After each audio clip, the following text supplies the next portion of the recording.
বলেছেন, আল্লাহ বলেছেন উতুল্লিম বা'দা যালিকা জানি, ওটা হলো জারস সন্তান। কার ভাষা? জোরে বলেন কার ভাষা?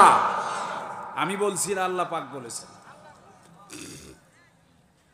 এদের বন্ধু হয়ে গিয়েছে আজকে দুনিয়ায় নাস্তিক, বেনামাজি, রোজা যারা থাকে না, মদ যারা খায়, গাঞ্জা যারা খায়, এদের বন্ধু হলো অশ্লীল কাজ যারা করে তারা। আমরা হক কথা বললেই তাদের গায়ের জ্বালা পোড়া বেড়ে যায়। কথা কর না, ঠিক না? সম্মানিত ভাইরা আমার, অথচ কোরআন খুলে দেখুন, আল্লাহ পাক বলেন ইন্নামা ওয়ালিয়ুকুমুল্লাহু ওয়া রাসূলুহু ওয়াল্লাযীনা আমানুল্লাযীনা ইউকিমুনাস সালাতা ওয়া ইউতুনাস যাকাতা ওয়া হুম রাকিউন।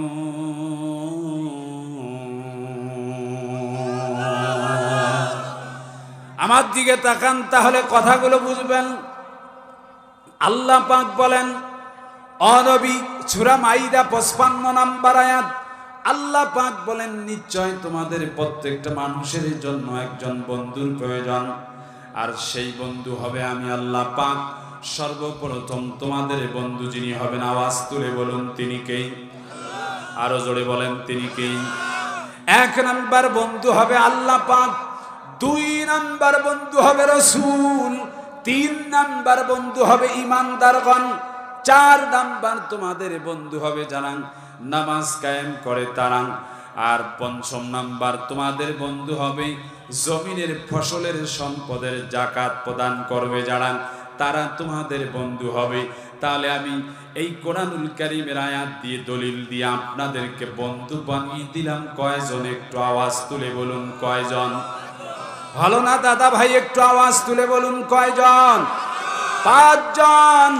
1 নাম্বার হলো আল্লাহ পাক, 2 নাম্বার হলো রাসূল, 3 নাম্বার হলো ঈমানদার, 4 নাম্বার হলো যারা নামাজ পড়ে, আর 5ম নাম্বার সম্পদের যাকাত প্রদান যারা করবে, তারাই 5 কোয়ালিটির মানুষ সমাজে আমাদের বন্ধু হবে। অথচ নাম্বার 1, এই যে আমি সর্বপ্রথম আল্লাহকে বন্ধু বানাইতে বললাম, আজকে সমাজের মানুষদের দিকে তাকিয়ে তাকিয়ে দেখেন, সমাজের মানুষেরা আমরা অধিকাংশগুলো যাদেরকে বন্ধু বানিয়ে ফেলেছি, সর্বপ্রথম তারাই হলো আওয়ামী লীগের দলের লোক।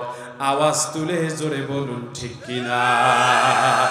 2 নাম্বার হলো বিএনপির দলের লোক, 3 নাম্বার হলো জাতীয় পার্টির লোক, 4 নাম্বার হলো খাজা বাবার দলের লোক।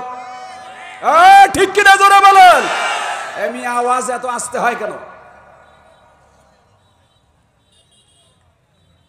একটা কথাও বানিয়ে বলতেছি? সব কি ডিটেইলস আমি যা বলতেছি সব তো ঠিক আছে নাকি? তাহলে আপনি ভুল ধরবেন কেমনে? কিছু নেতা, পাতি নেতা, সাথী নেতা, বল্টু নেতা, চেংটু নেতা এ কোরআনের হক কথাগুলো কইলেই বললেই স্টেজে আইসা দেখা যায় যে বক্তাকে উল্টো পাল্টা কিছু বলা শুরু করে দেয়। কথা বলেন। 1971 সালে বাংলার জমিন স্বাধীন করেছিল আমাদের মুসলিম ভাইরা, 30 লক্ষ মুসলমানের কলিজার রক্তের বিনিময়ে এই বাংলার জমিন স্বাধীন হয়েছিল। 2 লক্ষ মা বোনদের ইজ্জতের বিনিময়ে বাংলার জমিন স্বাধীন হয়েছিল। ওরা স্বাধীন করেছে এই গণতন্ত্রের দেশে, গণতান্ত্রিক অধিকারে। আমরা যদি খোলামেলা কথা বলতে না পারি বাংলার জমিনে, তাহলে মনে রাখতে হবে এটা গণতন্ত্রের দেশ নয়, এটা হয়ে গেছে স্বৈরতন্ত্রের দেশ। কথা বুঝে থাকলে বলুন ঠিক কিনা? হক কথা বলতে দেয় না, বললেই স্লিপ, লেখালেখি, কথা কয় না, কথা কয় না, কথা কয় না। একটু পরেই দেখবেন যে অলরেডি 2-4 কথা বলে ফেলছি, দেখবেন লেখালেখি শুরু হয়ে যাবে। কথা কন না, ঠিক না? কিন্তু আমরা ভয় করি কারে? জোরে বলেন, আরো জোরে কাকে? অনেক মানুষ দেখলাম মেলা বাড়িতে আড্ডা দিচ্ছে, তাইলে ওরা বন্ধু বানিয়ে ফেলছে ফুচকা। আওয়াজ তোলেন না কেন? জোরে বলেন। অনেক যুবক ছেলেদেরকে দেখলাম ওখানে আড্ডা দিচ্ছে, ঘুরতেছে। তাহলে ওরা বন্ধু বানিয়ে ফেলছে দোকানদারকে, অথবা বিড়ি সিগারেট, অথবা আজকে নতুন কারো সঙ্গে দেখা হচ্ছে, যেটা মহিলা প্যান্ডেলেও আমি ওই দিকে গেলাম, ওই আপনাদের ওয়াশরুম তো ওই দিকে গেলাম, যাইয়ে দেখলাম হাইরে কত মহিলারা খালি কথা বলতেছে, খালি কথা, খালি কথা, খালি কথা। কথা বলেন না কেন, ঠিক কিনা?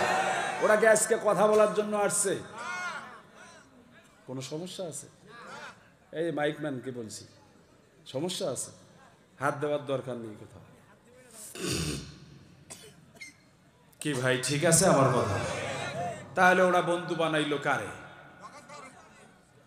আমি কিন্তু 4টা কথা বলছি, একটা দলের নাম বলি নেই। বলছি আওয়ামী লীগ, বিএনপি, জাতীয় পার্টি, খাজা বাবা। বলেন বলেন, খাজা বাবারে কেমনে বন্ধু বানাইলেন? মাঝে মধ্যে একটা গান এই জন্য আমি বলি, বলবো। এই মুরব্বি চাচার কি হইল? ওরে ও পাগলা বাবা, ওরে ও ল্যাংটা বাবা, ওরে ও খাজা বাবা, রোজ হাসরে দেখবে তোমার কোন বাবা। যত মাজার তত বাবা, বাবা হলো বেসুমার। রেল লাইনে নাই রে মাজার, বাস লাইনে সব মাজার। নিজের মায়ের নেয় না খবর, নিজের বাপের নেয় না খবর, মাজারে দেয় লাল শালুক। ও মোরে আল্লাহ, এ মুখ এইরকম করে বন্ধ করলে হইবে? আরো জোরে বলেন, ঠিক না? এই জন্যই বললাম যত মাজার তত বাবা, বাবা হলো বেসুমার। রেল লাইনে নাই রে মাজার, বাস লাইনে সব মাজার। নিজের মায়ের নেয় না খবর, নিজের বাপের নেয় না খবর, মাজারে দেয় লাল শালুক। ওরে ও পাগলা বাবা, ওরে ও খাজা বাবা, ওরে ও ল্যাংটা বাবা, ওরে ও কলা বাবা, রোজ হাসরে দেখবে তোমার কোন বাবা। সম্মানিত ভাইরা আমার, আমি ওই দিকে যাব না। এখানে হক কথাগুলো বলার পরে যারা উঠে উঠে চলে যায়, এদের ব্যাপারে আল্লাহ পাক সূরা নিসার 61 নম্বর আয়াতের মধ্যে আল্লাহ পাক জানিয়ে দিলেন, যে মানুষগুলো আমি হক কথাগুলো বলার পরে দেখবেন স্টেজের মাঝখান থেকে আস্তে আস্তে চলে যায়, এই মানুষগুলো কারা? আমি কি একটু কোরআনের আয়াত তেলাওয়াত করে তাদের ব্যাপারে বলবো নাকি? জোরে বলেন। এবার দেখবেন আমি কোরআনের আয়াত দিয়ে দলিল দিচ্ছি, যারা উঠে উঠে চলে যায়। সম্মানিত ভাইরা আমার, আল্লাহ পাক বলেন, ওয়া ইযা কিলা লাহুম তাআলাউ ইলা মা আনজালাল্লাহ ওয়া ইলার রাসূলি রাআইতাল মুনাফিকিনা ইয়াসুদ্দুনা আনকা সুদুদা।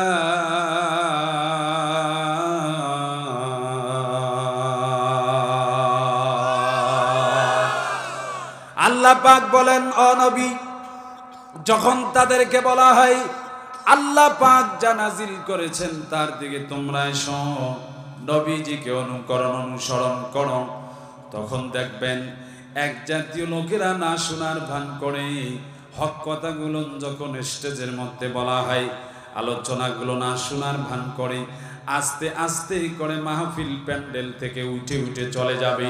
হে নবী, আপনি মনে করবেন ওই মানুষগুলো যারা আস্তে আস্তে করে মাহফিলের প্যান্ডেল থেকে উঠে উঠে চলে যাবে, ওই মানুষগুলো হলো ভেজাল মুক্ত মুনাফিক। ভেজাল মুক্ত মুনাফিক। আওয়াজ তুলে জোরে বলুন ঠিক কিনা? আমি যে আলোচনাগুলো করতেছি, এই আলোচনাগুলো শোনার পরে জানান মাহফিলের প্যান্ডেল থেকে আস্তে আস্তে করে যারা উঠে উঠে চলে যাবে, মনে রাখবেন তারা হলো মুনাফিক। আমি তো চিনি না তাদেরকে, আপনারা চিহ্নিত করে রাখবেন। আপনার এলাকার ভাইদেরকে আপনি চিহ্নিত করে রাখবেন, হক কথাগুলো শোনার পরে যারা উঠে উঠে চলে যাবে ওরা হলো মুনাফিক। এবার বলুন তো দেখি, আপনাদের মাহফিলের প্যান্ডেলের মাঝখান থেকে কোনো মানুষ যদি উঠে তাহলে আপনারা তারে কি ভাববেন? আরো জোরে বলেন। তবে বয়স্ক মানুষ যারা, যদি কারো প্রয়োজন হয় আমার দিকে তাকান। প্রশ্ন আসতে পারে, হুজুর আমি কি তাহলে বাহিরে যাব না? এই মুহূর্তে আপনারা এখানে বসে আছেন, সব মানুষগুলো কিন্তু আপনারা আমার স্টুডেন্ট, আপনারা আমার ছাত্র। আমি আপনাদেরকে দায়িত্ব দিচ্ছি তিনটা, আমার দিকে তাকান। এক নাম্বার দায়িত্ব হলো, কারণ যদি প্রসাবের চাপ দেয় একটা আঙ্গুল দাঁড়িয়ে দেখাবেন। কয়টা আঙ্গুল? জোরে বলেন। কারো যদি বাথরুমের প্রয়োজন হয় তাহলে কয়টা? আরো জোরে বলেন, কয়টা? দুইটা আঙ্গুল দেখাবেন। আর একান্ত যদি কারো এইটার প্রয়োজন হয় আমার দিকে তাকান, এই যে এইটা,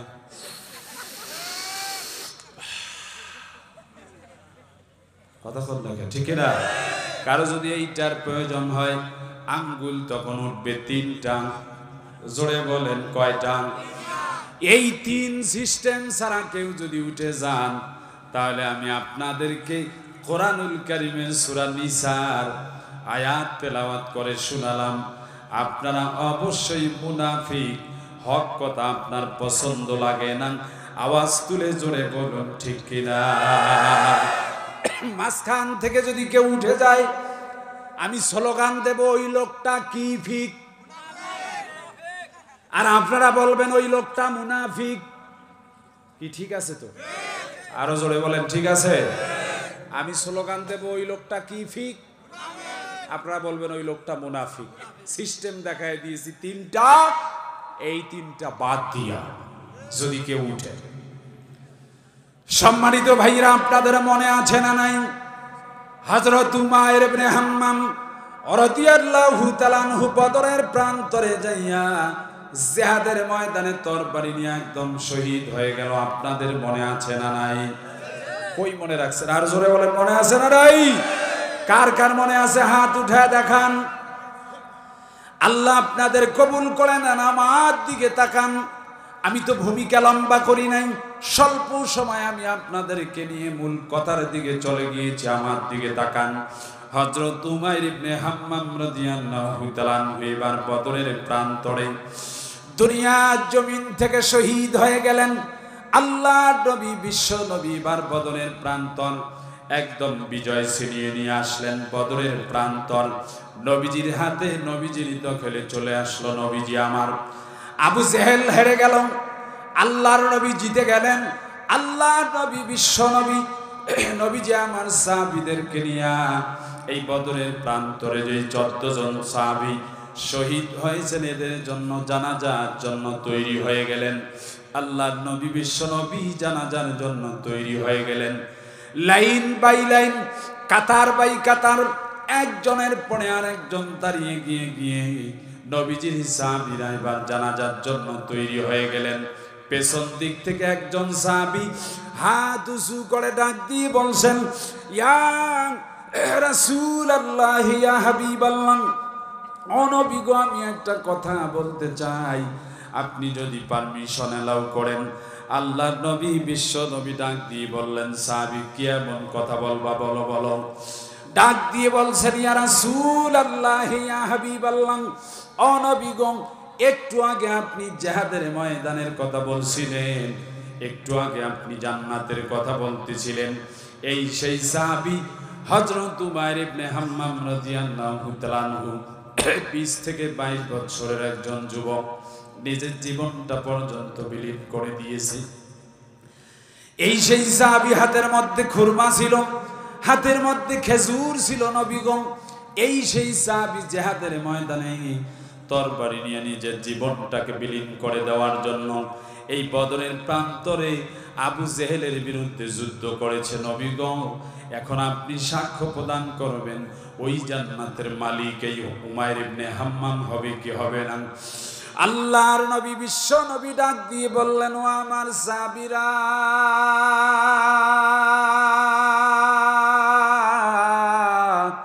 আমি নবীজি যা বলি তা কখনোই মিথ্যা হয় না। আমি আল্লাহর নবী, বিশ্ব নবী যা বলেছি 100% আমি সত্য কথা বলেছি। নবীজি আমার ডান হাতটা উঁচু করলেন, হযরত উমাইর ইবনে হাম্মাম রাদিয়াল্লাহু তাআলা আনহুর লাশের দিকে ডান হাতের শাহাদাত আঙ্গুলটা দিয়ে ইশারা করে ডাক দিয়ে বললেন, ইন্নাকা মিন আহলিহা, ও যুবক, যেই জান্নাতের আশায় তোমার নিজের জীবনটাকে তুমি বিলীন করে দিয়েছ, আমি নবীজি সাক্ষী দিলাম ওই জান্নাতের মালিক আমার আল্লাহ রব্বুল আলামিন তোমাকে বানিয়ে দিবেন। জোরে জোরে আওয়াজ তুলে বলুন মারহাবা। ইন্নাল্লাযীনা আমানু ওয়া আমিলুস সালিহাতি কানাত লাহুম জান্নাতুল ফিরদাউসি নুজুলা। আল্লাহু আকবার। সম্মানিত ভাইরা আমার, এই হলো জান্নাতুল ফেরদাউস। আসুন এবার আমি আপনাদেরকে যেই কথা বলতে চাচ্ছিলাম, সূরা মাইদা থেকে আমি 55 নম্বর আয়াত তেলাওয়াত করেছি। আমার দিকে তাকান। আল্লাহ পাক বলেন, ও নবী, সর্বপ্রথম বন্ধু হিসাবে দুনিয়ায় যদি কেউ কাউকে পেতে চায় তাহলে তারা যেন আমি আল্লাহকে তারা যেন সর্বপ্রথম বন্ধু হিসাবে মেনে নেয়। এই কথা বলতে গিয়ে আমি আপনাদেরকে আলোচনা করে শোনাচ্ছিলাম। আমার দিকে তাকান। এই আয়াতখানা কখন নাজিল হলো?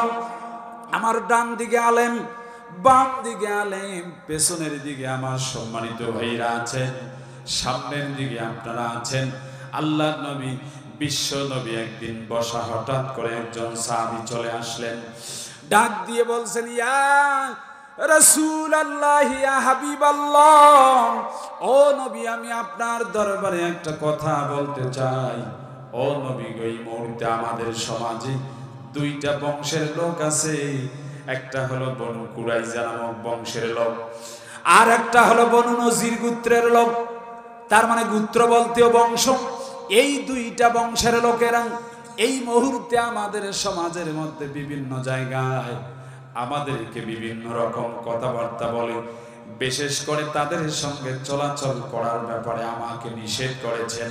ও নবী, আপনি এখন বলুন, আমরা আগামীকাল থেকে কার সঙ্গে চলাচল করব, কিভাবে আমরা চলাচল করব? নবী গো, আপনি দ্রুত গতিতে বলুন, কাকে বন্ধু হিসাবে গ্রহণ করব, কাকে বন্ধু হিসাবে আমরা মেনে নেব, আপনি একটু ডাক দিয়ে বলুন। আমার ভাইরা, আল্লাহ নবী, বিশ্ব নবীকে কেউ যখনই কোন রকম প্রশ্ন করতেন, নবীজি নিজের পক্ষ থেকে একটা কথাও কিন্তু তিনি বানিয়ে বলতেন না, যতক্ষণ পর্যন্ত আমার আল্লাহ পাক নবীজির মাধ্যমে নবীজির কাছে জিবরাইল আমিনকে পাঠিয়ে দেন নাই, ততক্ষণ পর্যন্ত নবীজি কিন্তু একটা কথাও বানিয়ে বলতেন না। আওয়াজ তুলে জোরে বলুন ঠিক কিনা? নবীজি ওয়েট করতেছেন। সম্মানিত ভাইয়েরা, নবীজি ওয়েট করতেছেন, চিন্তা করতেছেন, আমাকে যে ওরা প্রশ্ন করলো, ওরা কাদের সঙ্গে চলাচল করবে, কাকে বন্ধু হিসাবে গ্রহণ করবে। নবীজি কোন রকম কথা বলছেন না। সম্মানিত ভাইয়েরা আমার, জিবরাইল আমিন আল্লাহর নবী বিশ্ব নবীর দরবারে চলে আসলেন। নবীজির দরবারে এসে ডাক দিয়ে বলছেন, ইয়া রাসূলুল্লাহ, ইয়া হাবিবাল্লাহ, ও নবী, আপনি মনে হয় টেনশন করতেছেন। কেন এত টেনশন করেন? টেনশন করার কোনোই দরকার নাই, চিন্তা করার কোনোই দরকার নাই। আপনার কাছে যে সাহাবীরা প্রশ্ন করেছেন, এই প্রশ্নের উত্তর আমার আল্লাহ রব্বুল আলামিন আমি জিবরাইল আমিনের মাধ্যমে আপনি রাসূলের দরবারে আমাকে পাঠিয়ে দিয়েছেন। আপনি আপনার সাহাবীদেরকে ডাক দিয়ে বলুন, ইন্নামা ওয়ালিয়ুকুমুল্লাহু ওয়া রাসূলুহু ওয়াল্লাযীনা আমানুল্লাযীনা মুনাস সালাতা ওয়া ইউতুনাজ যাকাতা ওয়া হুম রাকিউন।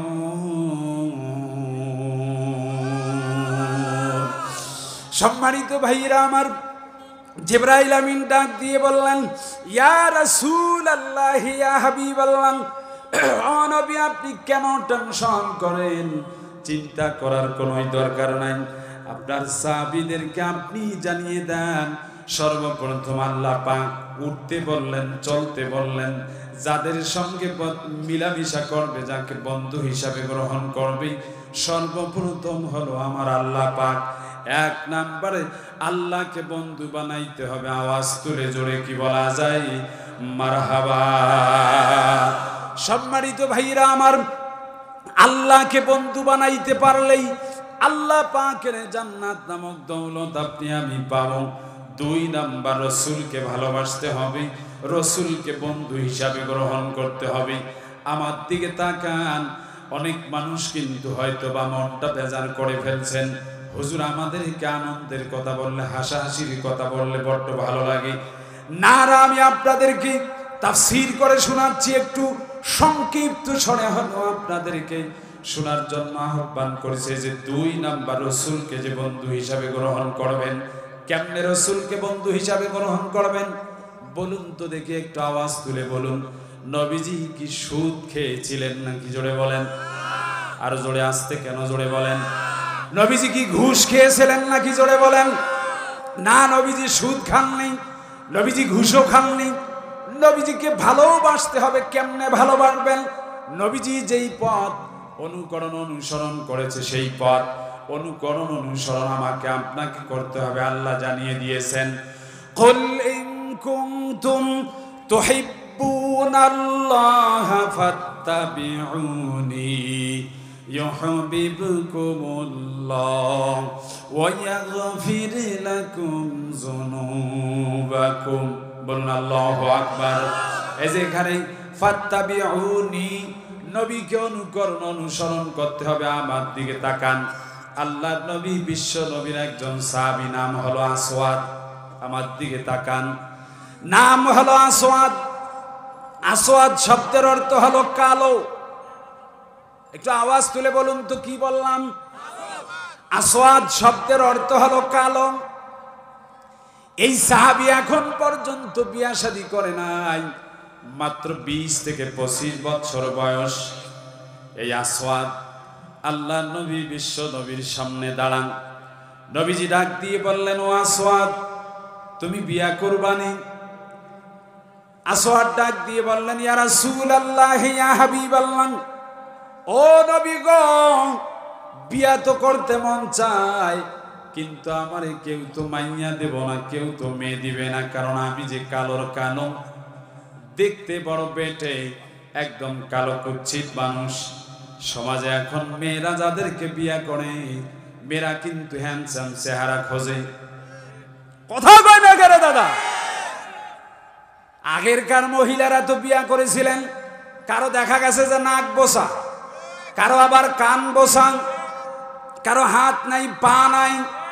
এখনকার মেয়েদেরকে যদি নাক বোসা অথবা হাত একটা নাই আর একটা আছে, একটা পা আছে আর একটা পা নাই, এমন যদি ছেলেকে যদি দেখানো হয়, যদিও গরিব মানুষের মেয়ে হয়, তারপরেও নাক অন্যদিকে বাঁকা করে কিন্তু নাক ছিটকা দিবে। কথা বুঝে থাকলে বলুন ঠিক কিনা? নবীজির সাহাবী আসওয়াদ কালো, ডাক দিয়ে বলছেন, ইয়া রাসূলুল্লাহ, ইয়া হাবিবাল্লাহ, ও নবী গো, আমার বিয়া করতে বড় মন চাই, কিন্তু আমি মেয়ে পাবো কোথায়? কে আমারে মেয়ে দিবে? আমি তো কালো মানুষ। আল্লাহর নবী, বিশ্ব নবী ডাক দিয়ে বললেন, আসওয়াদ, আমি নবীজি যদি কাউকে অনুমতি দেই আর কাউকে যদি পারমিশন এলাও করি, কাউকে যদি অর্ডার দেই, আমি নবীজির কথাটাকে কেউ কিন্তু ফেলিয়ে দেবে না। আমি নবীজির কথাটাকে বড্ড ভালোবাসবে। বলো বলো, তুমি বিয়া করবানি? বলো বলো। আসওয়াদ ডাক দিয়ে বলছে, নবী গো, আমি যুবক মানুষ, বিয়া তো করতে বড্ড মন চায়। বালিয়াডাঙ্গি অঞ্চলের ভাইয়েরা, ঠাকুর গায়ের যুবক ভাইরা, বলো তো দেখি, এই জায়গায় যুবক মানুষ যারা, তাদের বিয়া করতে মন চায় না? চায়? আরে হাত তুলে দেখান না রে, অবিবাহিত ছেলেরা হাত উঠাও। রে, হাত উঠায় না রে? এ কি বিয়া করতে মন চায় না? সবাই রে বিয়া করতে মন চায়। আমারও তো বিয়া করতে মন চায়, আমারও তো পরিবার বানাইতে মন চায়, আপনাদেরও পরিবার বানাইতে মন চায়, আপনাদেরও কিন্তু বিয়া করতে মন চায়। এই ভাই, এই কালা সোয়াদের বিয়া হবে না? বিয়া খাইবেন না? আপনারা বিয়া খাবেন না? কারা কারা খাবেন না হাত উঠাও।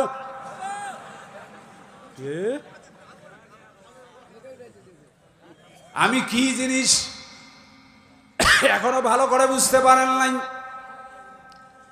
আমি তো আপনার বালিয়াডাঙ্গি এই জীবনের প্রথম। আমার বাবাও মনে হয় এলাকায় আসে নাই। আমি আমার জীবনের প্রথম রংপুর শহরে আমার বাসা। আপনাদের দাওয়াত রইল। ঠাকুরগাঁও উপজেলা, ঠাকুরগাঁও জেলায় অনেকবার এসেছি, কিন্তু আপনার এই বালিয়াডাঙ্গিতে আমি আসি নাই। এই তো প্রথম পদার্পণ। একটা মানুষও যাবেন না, অস্থিরতা নেবেন না, ধৈর্য ধারণ করে শুনবেন। আলোচনার মাত্র কেবল 50 মিনিট হলো। আপনারা আপনার জীবনে দেখেছেন প্রধান বক্তা হলে আধা ঘন্টা পর্যন্ত 6-9 নাহমাদু কয়, কিন্তু সময় নষ্ট করে দেয়। আমি কিন্তু ওই দিকে যাই নাই। কথা কয় না কেন?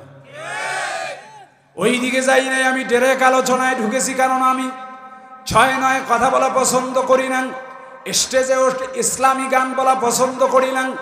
ওয়াজ যেইগুলো, কথা যেইগুলো বুঝার জন্য বলছি, মনোযোগ দিবেন। আসওয়াদ নবীজিকে ডাক দিয়ে বলছেন, নবী গো, কার মন চায় না? আমারও তো বড্ড মন চায়। আমি বিয়া করতে চাই, কিন্তু আমারে কে মেয়ে দিবে? নবীজি আমার ডাক দিয়ে বলছে, আসওয়াদ,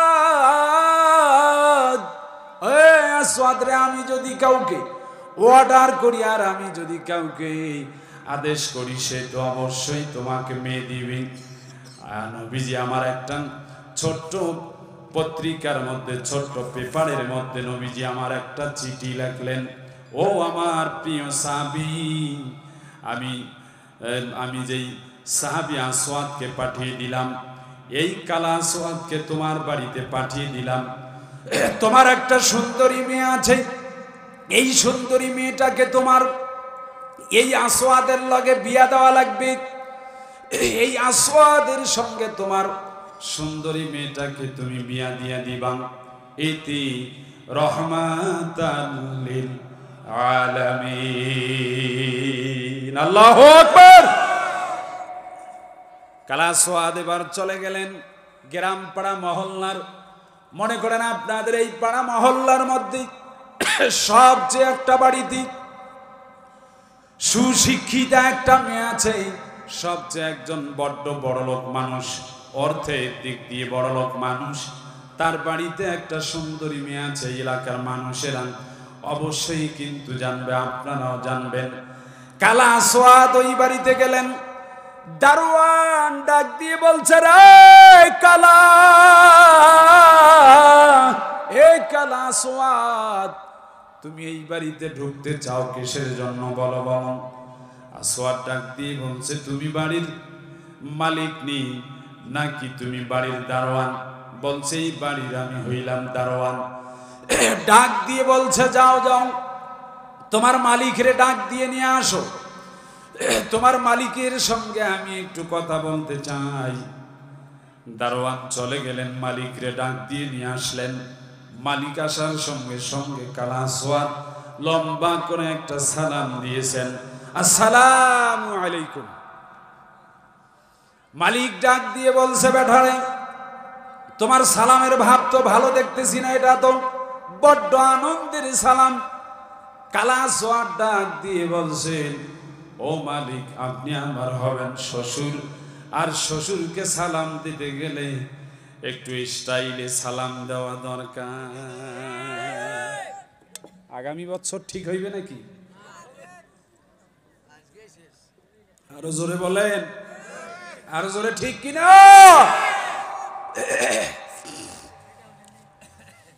যুবকেরা রাস্তাঘাটে যখন যায়, মেয়ের বাপরে যদি দেখে, সালাম আলাইকুম আঙ্কেল, আরে কথা কইলেন না কেন? ঠিক না? সালামের ভাব তখন বাড়ে না কমে? অনেক বাড়ে।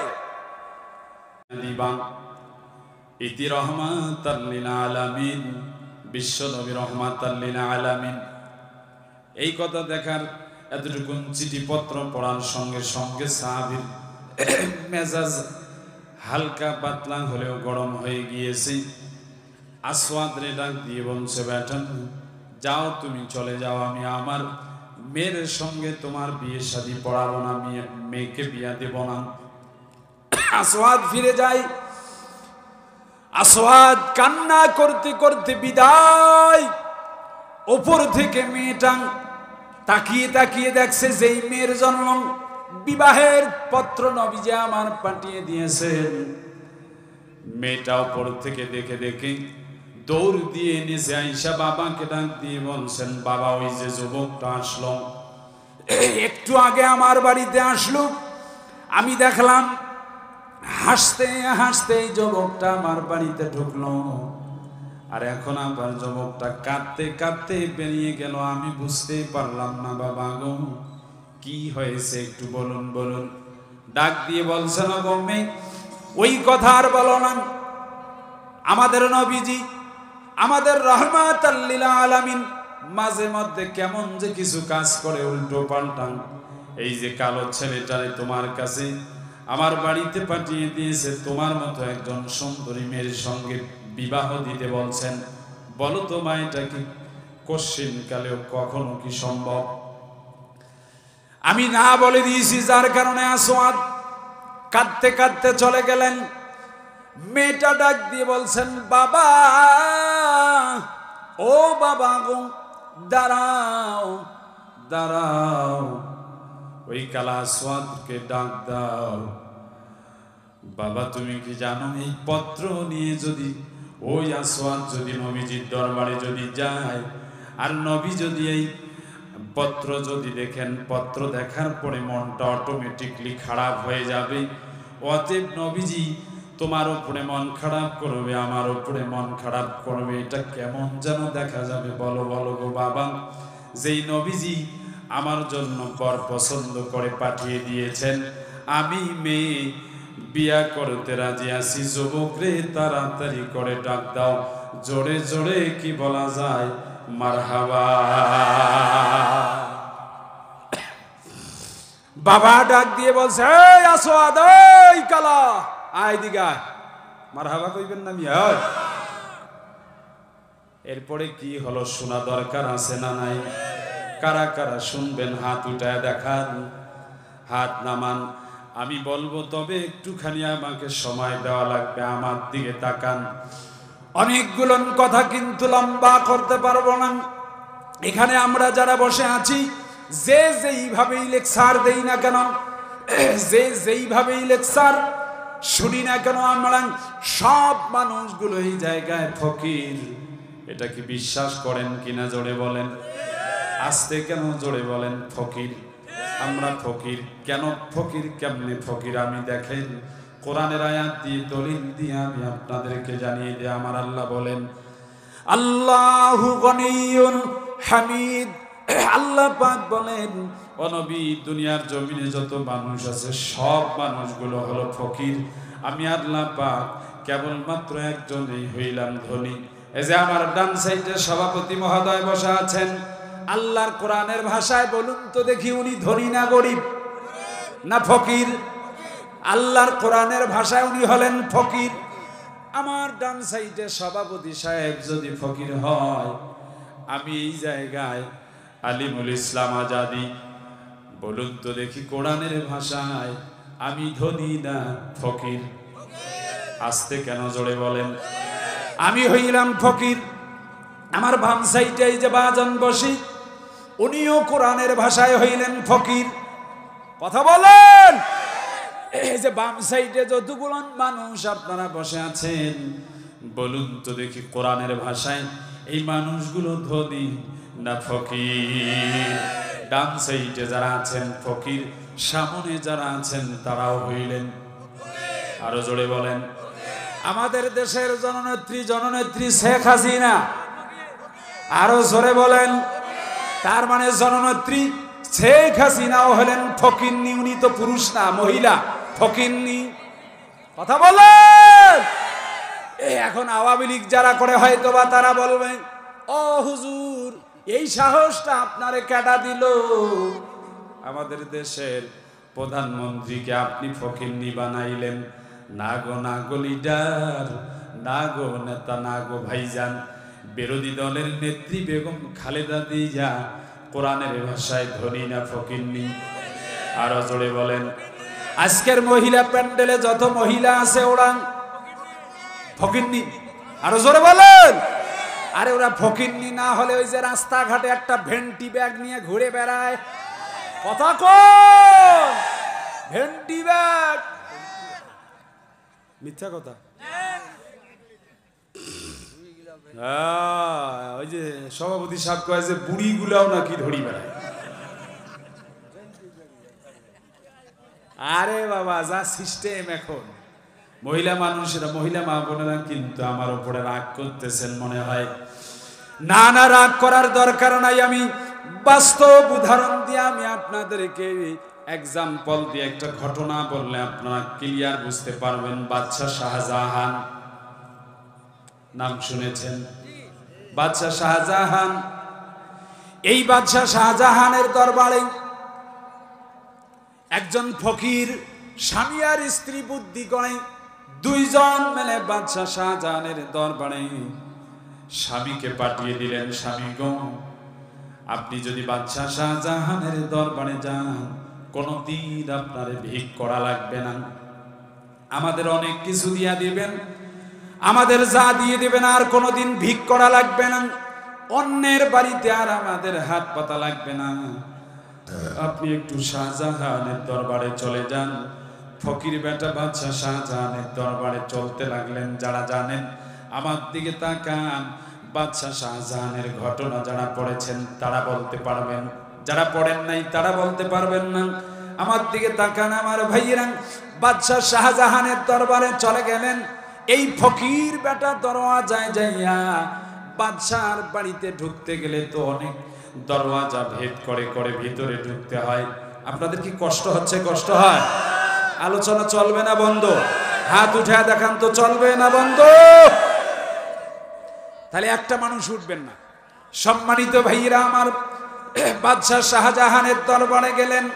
প্রথম নাম্বার গেটের মধ্যে যাইয়া এই ফকির বেটা দারোয়ানকে বলছে, দারোয়ান আমি একটু ভিতরে ঢুকতে চাই। দারোয়ান ডাক দিয়ে বলছে, আল্লাহর গোলাম, তুমি ফকির বেটা কোথায় যাইবা বলো বলো? তোমার পোশাক আশাক থেকে তো মনে হচ্ছে তুমি একজন ফকির মানুষ, তোমাকে ভিতরে ঢুকতে দেব না। ডাক দিয়ে বলছে, বেটা দারোয়ান শোনো শোনো, আমি বাদশাহ শাহজাহানের খুবই কাছের মানুষ। আমি যদি আমাকে ফকির বলছো, এই কথা যদি আমি তোমার বাদশাহ শাহজাহানের দরবারে যদি বলি, আর তোমার চাকরি পর্যন্ত চলে যাইতে পারে। অতএব তাড়াতাড়ি করে তুমি আমারে ছেড়ে দাও, আমি ভিতরে ঢুকতে চাই। তুমি কি চাকরি হারাইবা নাকি ভিতরে ঢুকতে দিবা? দারোয়ান চিন্তা করলেন, আমি আবার কেন চাকরি হারাবো? সে পরিচয় দিয়েছেন বাদশাহ শাহজাহানের খুবই কাছের মানুষ, অতএব আমি তাকে তার জন্য চাকরি হারাইতে চাই না। যাও, তোমাকে ভেতরে ঢোকার পারমিশন দিয়ে দিলাম। জোরে কি বলা যায়? মারহাবা। ভিতরে ঢুকে গেছে, 2 নাম্বার গেটে চলে গেছে। 2 নাম্বার গেটের দারোয়ান ডাক দিয়ে বলছে, রে আল্লাহর গোলাম, এ ফকির বেটা শোনো শোনো, কোথায় যাও? কে তোমাকে প্রথম নাম্বার গেট ঢুকতে দিল? ডাক দিয়ে বলছে, বেটা আমাকে ফকিরে বলবা না। প্রথম গেটম্যান আমার পরিচয় পাওয়ার পরে চাকরি হারার ভয়ে আমাকে ভিতরে ঢুকতে দিছে। তুমি তাড়াতাড়ি আমারে ভিতরে ঢুকতে দাও, তা না হলে তোমার কিন্তু চাকরি হারাবে। ভালো করে কিন্তু বোঝো। 2 নাম্বার গেটম্যান চিন্তা করলো চাকরি হারাইতে পারবো না, ছেড়ে দিয়েছে। 3য় নাম্বার গেটম্যানের কাছে একইভাবে কথা বলে ভিতরে প্রবেশ করেছেন। এইভাবে 4র্থ নাম্বার, 5ম নাম্বার, 6ষ্ঠ নাম্বার, তার মানে 7ম নাম্বার গেট পর্যন্ত আল্লাহর গোলাম ভিতরে প্রবেশ করে গেছেন। আওয়াজ তুলে জোরে কি বলা যায়? মারহাবা। ভেতরে যাইয়া ডাক দিয়ে বলছে, এ রাজ দরবারের প্রজারা, একে কোথায় আসো? জলদি করে তাড়াতাড়ি করে তোমরা আমাকে দেখিয়ে দাও, আমাকে বাতিয়ে দাও, তোমাদের বাদশা শাহজাহান কোথায়? আমি একটু কথা বলতে চাই, আমি একটু দেখা করতে চাই। বাদশা শাহজাহানের উজির নাজিররা ডাক দিয়ে বলছে, বেটা, এ ফকির বেটা তোমাকে ভিতরে ঢুকতে দিল কেডা? তাড়াতাড়ি করে বলো।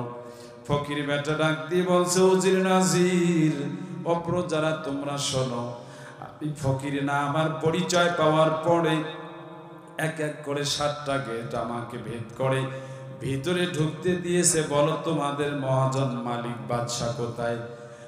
ডাক দিয়ে বলছে, রে আল্লাহর গোলাম, এ ফকির বেটা, এই মুহূর্তে আমাদের বাদশা মশাই ওই যে ছোট্ট একটা ঘর দেখা যায়, ওই ছোট্ট ঘরের কাছে তুমি চলে যাও।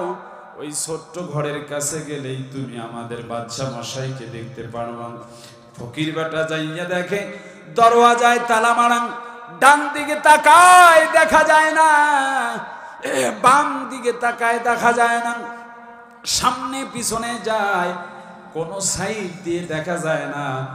জানালার একটা ফুটা দিয়ে লক্ষ্য করে বাদশা শাহজাহানের দিকে তাকিয়ে তাকিয়ে দেখছে। হায় রে, বাদশা শাহজাহান 2টা হাত আকাশের দিকে বাড়িয়ে ডাক দিয়ে বলছে, ও দুনিয়ার রাজার রাজা, ও দুনিয়ার বাদশার বাদশা, দুনিয়ার কোটিপতির কোটিপতি, দুনিয়ার প্রধানমন্ত্রীর প্রধানমন্ত্রী, ও দুনিয়ার মালিক, আমি হইলাম একজন ফকির আর তুমি হইলা একজন ধনী। রব্বুল আলামিন, দয়া করে মায়া করে আমার জীবনের গুনাহগুলো মাফ করিয়ে দাও। ও দুনিয়ার জমিনের বাদশার বাদশা, আমি একজন ফকির, তোমার দরবারে আমার রিজিকের রাস্তা বড্ড বড় বানিয়ে চাই।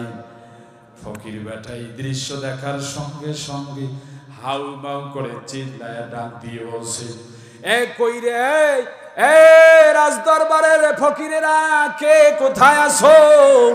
এ তোমরা কাকে বাদশা মনে করো? এই বাদশা শাহজাহান বেটা হলো ফকির, এই বাদশা শাহজাহানের 14 গোষ্ঠী হইল ফকির, এই বাদশা শাহজাহানের পূর্বপুরুষেরা হলো ফকির। আর এই ফকির বেটার তোমরা উজির নাজির হয়েছো। এই বেটারা তোমরা বোঝো না, এই ফকিরকে তোমরা রাজা হিসাবে কেন মানো? উজির নাজির প্রজারা সব দৌড়ায়া আইসা আল্লাহর গোলাম ফকিরের মুখ চাপ দিয়ে ধরে মারামারি শুরু করে দিয়েছে। বলছে, বেটা, কারে তুমি ফকির বলো? কাকে তুমি ফকির বানাও? মারো না, মারো না, দাঁড়াও দাঁড়াও, কেন তোমরা মারতেছো? মারতে মারতে একদম আল্লাহর গোলাম ফকির বেটার মুখ জবান বন্ধ হয় না, মারতে এসে বলছে, বেটা আর ফকির বলবা না, আর ফকির বলবা না।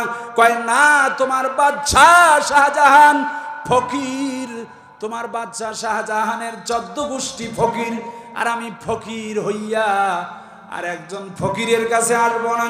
যেই ফকির বেটা আর একজন মালিকের দরবারে আর একজন রাজার দরবারে হাত বাড়িয়ে রিজিকের রাস্তা বড্ড বড় বানিয়ে চায়, আমি ওই রাজার দরবারে বাড়িতে যাইয়া যাব। এই বাদশা শাহজাহানের কাছে কিছুই যাইব না। আওয়াজ তুলে জোরে কি বলা যায়? মারহাবা। বাদশা চলে আসছেন, বলছে, ওই কারে তোমরা পিঠাও? কেন পিঠাও? উজির নাজির ডাক দিয়ে বলছো, ও বাদশা মশাই, আমার মারতেছি এই যে আপনি নাকি ফকির, আপনার 14 গোষ্ঠী নাকি ফকির, আপনি তাড়াতাড়ি করে বলেন। কেন বেটা তুমি আমারে ফকির বলছো বলো? ডাক দিয়ে বলছে, বাদশা মশাই, একটু আগে আপনি বলুন তো, ওই ঘরে 2টা হাত বাড়িয়ে কি বলেন নাই আমি হইলাম ফকির? আপনি হইলেন রাজার রাজা, বাদশার বাদশা। বলুন তো এই কথা বলছেন কিনা? কয় বলছি। এই জন্য আমি বলছি, বলেন এখন আমার কোনো ভুল আছে? বাদশা কোলে বুকে চাপ দিয়ে নিয়ে ডাক দিয়ে বলছে, রে দুনিয়ার জমিনের প্রজারা, এ শোনো শোনো, এই ফকির বেটা যা বলেছে সব সত্য কথা বলেছে, তারে তোমরা মারবা না, স্টপ করে দাও। দুনিয়ার জমিনের মধ্যে আমি হইলাম একজন ফকির, দুনিয়ার জমিনের মধ্যে আমি হইলাম একজন ফকির। এই দুনিয়ার জমিনের রাজা রাজা, বাদশার বাদশাহ, প্রধানমন্ত্রীর প্রধানমন্ত্রী হলেন আমার আল্লাহ, আমার সৃষ্টিকর্তা আমার আল্লাহ। বলুন না আল্লাহু আকবার। আমার সম্মানিত ভাইরা, আমি আপনাদেরকে বলছি, মনোযোগ আকর্ষণ করবেন। কার দিকে দৌড়ান? কিসের জন্য দৌড়ান? ফকির হইয়া আপনার এত বাহাদুরি কেন? ফকির হইয়া আপনার আমার এত অহংকার কেন? আজকে একটা ছোট্ট সন্তানের মাথায় পাগড়ি প্রদান করা হলো, 30 পারা হাফেজে কোরআন। আল্লাহ পাক কোরআন দিয়ে বলেছেন, ইন্না নাহনু নাযালনা যিকরা ওয়া ইন্না লাহু লাহাফিজুন।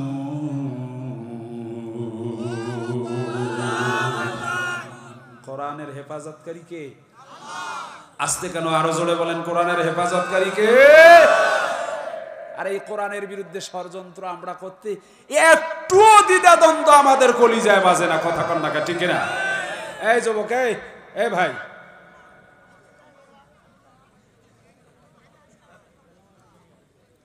মহিলা প্যান্ডেলের ওখানে যাবা?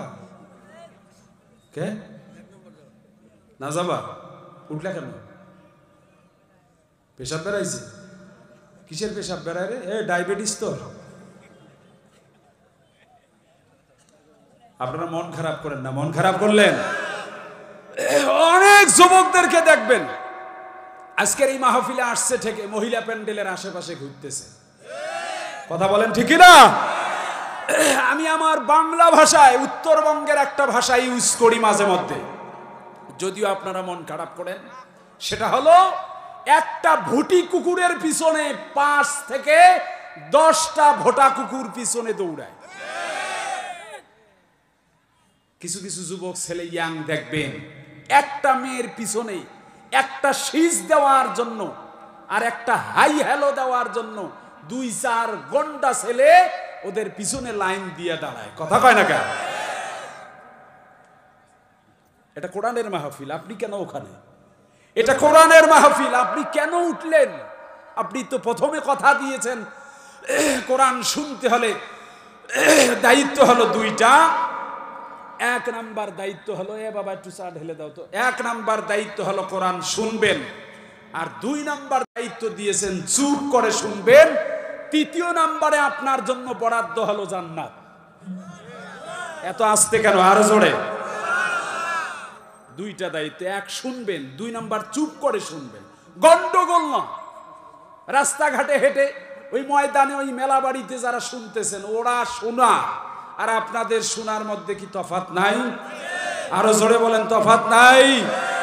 কালকে দেখবেন এক জাতীয় লোকেরা চায়ের দোকানে বসে বসে আমার বিরুদ্ধে সমালোচনা কিছু করবে যে এই হুজুরও প্রথমের দিকে খুব রাজনীতির কথা বলছে।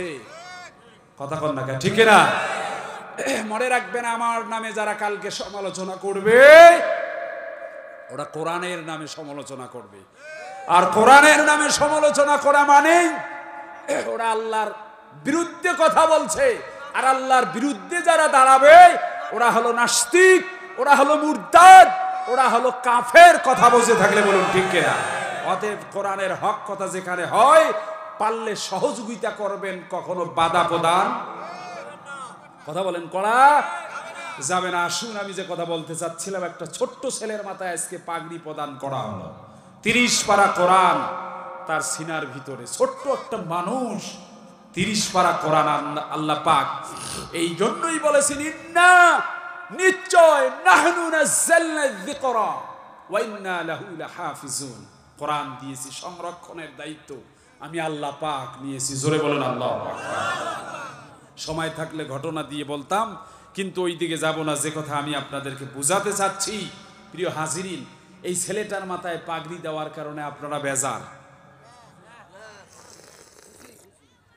কথা যারা বললেন না তারা বেজার। এই ছেলেটার মাথায় আজকে পাগড়ি প্রদান করা হলো। আপনি আজকে এখানে সাক্ষী থাকলেন। মনে রাখবেন, এই ছেলেটা যেই মাদ্রাসায় পড়ে, লিল্লা বোর্ডিং এ 3খানা দেখলাম, এখানে পড়ে হাফেজে কোরআন হলো। এখানে আপনার দেয়া, আপনার পরিবার থেকে 10টি টাকাও যদি থেকে থাকে, এই ছেলেটার মতো যত ছেলে এখান থেকে হাফেজে কোরআন হয়েছে হবে, এরা আপনাকে কিয়ামতের দিন সুপারিশ করে জান্নাতে নিয়ে যাবে। সম্মানিত ভাইরা আমার, আমার দিকে তাকান। আম্মা জানায় সারুত্তর শুনিরান, মহিলা প্যান্ডেলে পুটপুট করে গল্প করবেন না, আমার দিকে তাকান। আল্লাহকে বন্ধু বানাইতে চাইলে ছোট্ট একটা দলিল দিয়ে আমি লম্বা করব না। অনেকগুলো কথা ছিল, যেহেতু হাফিজিয়া মাদ্রাসার আজকে লিল্লা বোর্ডিংকে কেন্দ্র করে, যেহেতু আজকের এই মাহফিলটা লম্বা করব না। মহিলা মা বোনদের জন্য অনেকগুলো ওয়াজ করা দরকার, কারণ ওরাই হলো বাংলাদেশের বর্তমান সরকার। আগামীকাল ঠিক কইেন, জোরে বলেন ঠিক কিনা? ওদের ব্যাপারে আলোচনা করা দরকার। ওরা হলেন বাংলাদেশের সরকার, ওদের ব্যাপারে আলোচনা একটু করব শুরু, কারণ ওরাই হইলেন বর্তমান বাংলাদেশের গরু। কি ঠিক কি কইছি? ওরাই হইলেন গুরু। আমার দিকে তাকানে একটা ওয়াজ দিয়ে মহিলা মা বোনদের আর ওয়াজ